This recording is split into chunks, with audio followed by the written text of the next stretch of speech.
Hello viewers, இன்னைக்கு நம்மளுடைய சேனலில் பார்க்கக்கூடிய பதிவானது ரொம்ப ரொம்ப முக்கியமான ஒரு பதிவு. இன்றைக்கி நம்ம எதை பற்றி பார்க்க இருக்கோம் அப்படின்னா, மகர ராசிக்காரர்களுக்கு இந்த ஜூன் 8ஆம் தேதிக்கு பிறகு எப்படி இருக்க போகுது, அவர்களுடைய குடும்ப சூழ்நிலைகளானது எப்படி இருக்கும், அவர்களுடைய பொருளாதார ரீதியாக பார்க்கும் பொழுது இவர்களுக்கு எப்படிலாம் இருக்க போகுது அப்படிங்கிறது குறித்து தான் இந்த பதிவில் நம்ம பார்க்க போகிறோம். அது மட்டும் இல்லாமல் இந்த மகர ராசி நேயர்களினுடைய பிள்ளைகளினுடைய கல்வி நிலைகளானது எப்படி இருக்க போகிறது, அவர்களுடைய முன்னேற்றங்களானது பார்த்திங்கன்னா எப்படி இருக்கும் அப்படிங்கிறது குறித்து தான் இந்த பதிவில் நம்ம இன்றைக்கி பார்க்க இருக்கோம். பதிவை தொடர்ந்து பாருங்கள்.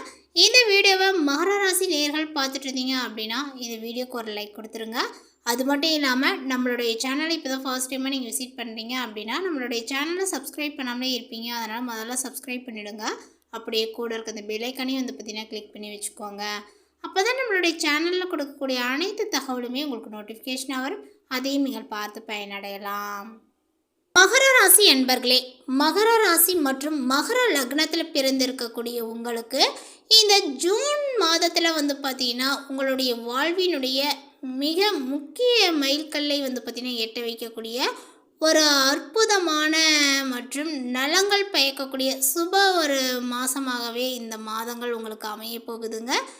கடந்த ஓராண்டு காலமாக உங்களது 6ஆம் வீட்டில் சஞ்சரித்து உங்களுக்கு கடுமையான உழைப்பையும் தொழில் ரீதியான போட்டிகளையும் தந்து வந்த குரு பகவான் இப்பொழுது இந்த ஜூன் 8ஆம் தேதிக்கு பிறகு உங்களது 7ஆம் வீடான களத்திரஸ்தானம் இருக்கு இல்லைங்களா, அந்த களத்திரஸ்தானத்தில் பிரவேசித்து உச்ச நிலையை பார்த்திங்கன்னா அடைய இருக்கிறார் இந்த கடகராசிக்காரர்கள். ஸோ அதனால் இந்த கோச்சார பயிற்சியானது உங்களது தனிப்பட்ட பந்தங்கள், திருமண வாழ்க்கை மற்றும் கூட்டு வணிக கூட்டாளிகளிடையே ஒரு வசந்த காலத்தை போன்ற ஒரு சுமூகமான சூழ்நிலையானது தோற்றுவிக்கப் போகிறது. இதற்கு இணையாக உங்களது ராசிநாதனான சனி பகவான் பார்த்திங்கன்னா 3ஆம் வீட்டில் அமர்ந்து உங்களுக்கு மிகப்பெரிய ஒரு அசாத்திய தைரியத்தை கொடுத்து கொண்டே இருப்பார் அப்படின்னு தான் சொன்னோம். நிறைய ஒரு அசாத்தியமான தைரியங்களை பார்த்திங்கன்னா கொண்டிருப்பதும் இந்த காலகட்டத்தினுடைய பிற்பகுதியில் சூரியன் 6இல் பார்த்திங்கன்னா திக்பலம் பெறுவதும் உங்களது உத்தியோக வாழ்க்கையில் மாபெரும் வெற்றிகளை தேடித்தரப்போகிறது அப்படின்னு தாங்க சொல்லணும். ஸோ அந்த ஒரு கிரக அமைப்புகளானது உங்களுடைய மகர ராசிக்காரர்களுக்கு கிடைச்சிருக்கு. ஸோ இந்த கிரக நிலைகளை ஆராய்ந்து பார்க்கும் பொழுது மகர ராசிக்காரர்களுக்கு பார்த்திங்கன்னா தொழில் ரீதியாக பார்த்தோம் அப்படின்னா உங்களுடைய உத்தியோகஸ்தரத்தில் இருக்கக்கூடியவர்களுக்கு அதாவது மகர ராசிக்காரர்கள் உத்தியோகஸ்தானத்தில் இருப்பாங்க இல்லையா, அந்த உத்தியோகஸ்தரர்களுக்கு இந்த காலகட்டத்தில் பார்த்திங்கன்னா மாபெரும் ஒரு அனுகூலங்களையும் மிகப்பெரிய ஒரு திருப்தியையும் தரக்கூடிய காலகட்டங்களாக உங்களது ஜீவனஸ்தானாதிபதியான 10ஆம் அதிபதி அதாவது சுக்கிர பகவான் தாங்க. சுக்கிர பகவான் இந்த ஜூன் 8ஆம் தேதி உங்களது 7ஆம் வீடான சமசத்துவஸ்தானத்திற்குள் நுழைந்து உச்சம் பெற்று குரு பகவானோடு இணைவது உங்களது ஆளுமை திறனை பார்த்திங்கன்னா பணியிடத்தில் பன்மடங்காக உயர்த்த செய்யும்.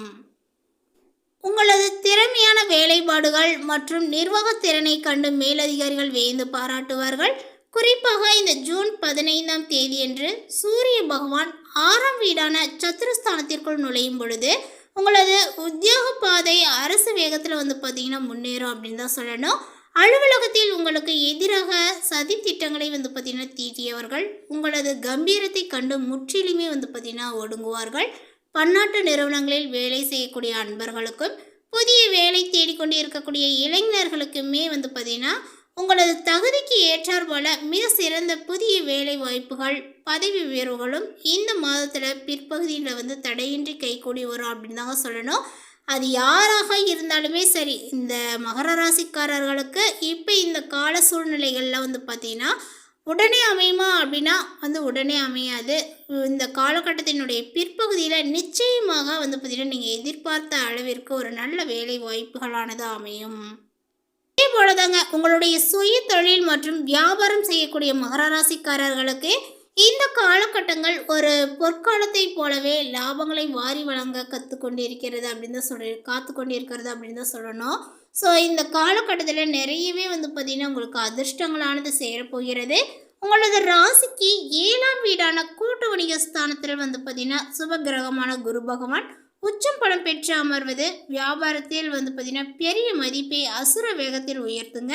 கூட்டாளிகளிடையே கடந்த காலங்களாக இருந்து வந்த மனஸ்தாபங்களும் கணக்கு வழக்கு சச்சரவுகளுமே முற்றிலுமாக நீங்கி பரஸ்பர நம்பிக்கையுடன் தொழில் லாபகரமாகவே தலைக்க துவங்கும்.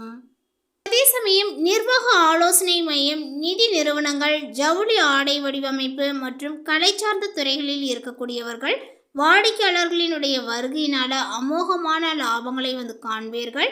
மேலுமே உங்களது லாபாதிபதியான செவ்வாய் பகவான் இந்த ஜூன் 21 வரை தன்னுடைய சொந்த வீட்டில் பலமாக இருப்பதனால ரியல் எஸ்டேட் மற்றும் கட்டுமான தொழில் செய்யக்கூடியவர்கள் பிரம்மாண்டமான ஒரு புதிய ஒப்பந்தங்களில் கையெழுத்திட்டு நற்பலனை அடைவீர்.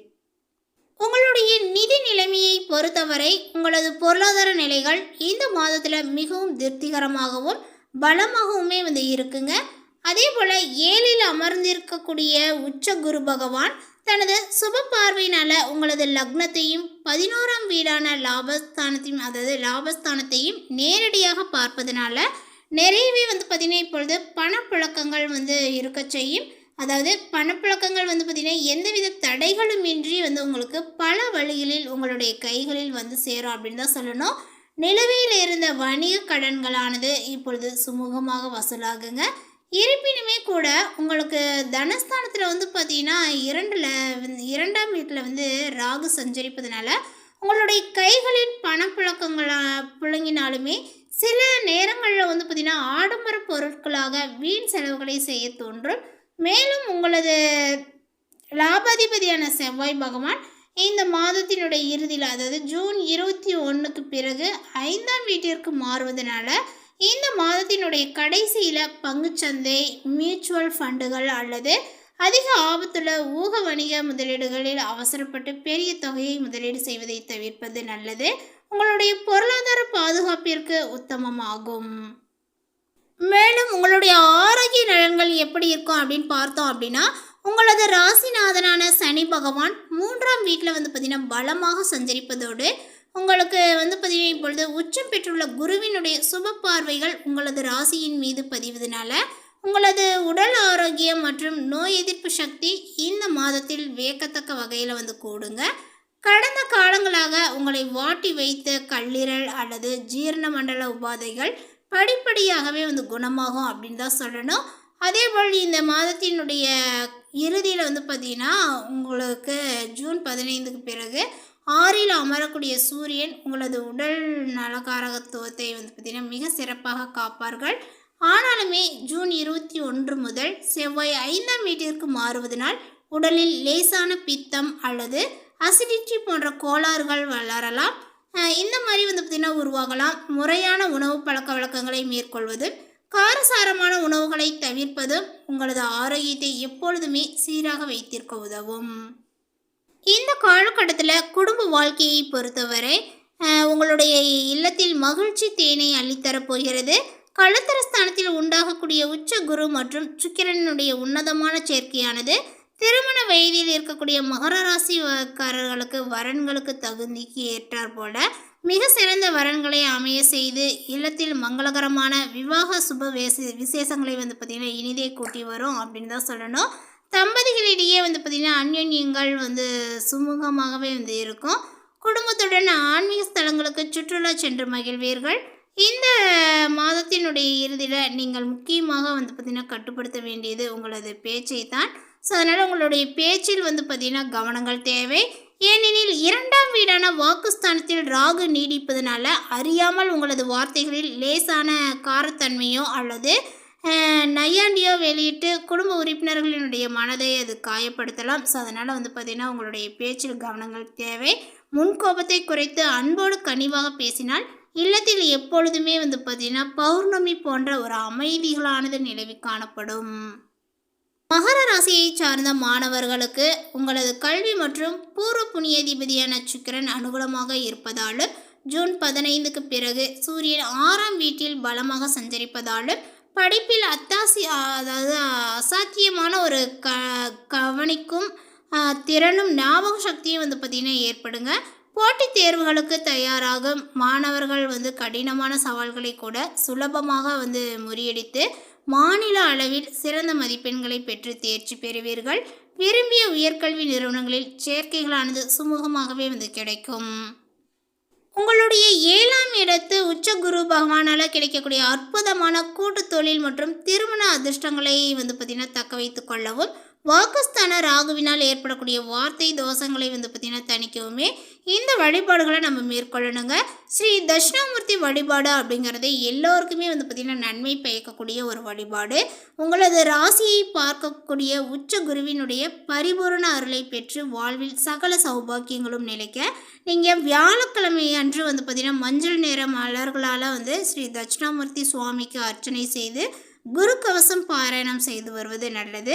அதேபோல் பார்த்திங்கன்னா நீங்கள் என்ன பண்ணுறீங்க அப்படின்னா துர்க்கையம்மன் வழிபாடும் செய்துக்கோங்க. கூடவே இந்த தட்சிணாமூர்த்தி வழிபாடோடு சேர்த்து பார்த்திங்கன்னா துர்க்கையம்மன் வழிபாடையும் செய்துக்கோங்க. ஏன்னா இது 2ஆம் இடத்து ராகுவினால் வாக்கில் கடுமை வெளிப்படாமல் இருப்பதற்கு, வீண் பண இழப்புகளை தவிர்ப்பதற்கு நீங்கள் செவ்வாய் அல்லது வெள்ளிக்கிழமைகளில் துர்க்கையம்மனுக்கு எலுமிச்சை தீபங்களை ஏற்றி வழிபடுவதுடன் குடும்பத்தினரிடம் எப்போதுமே கனிவாக பேச பழகுங்கள்.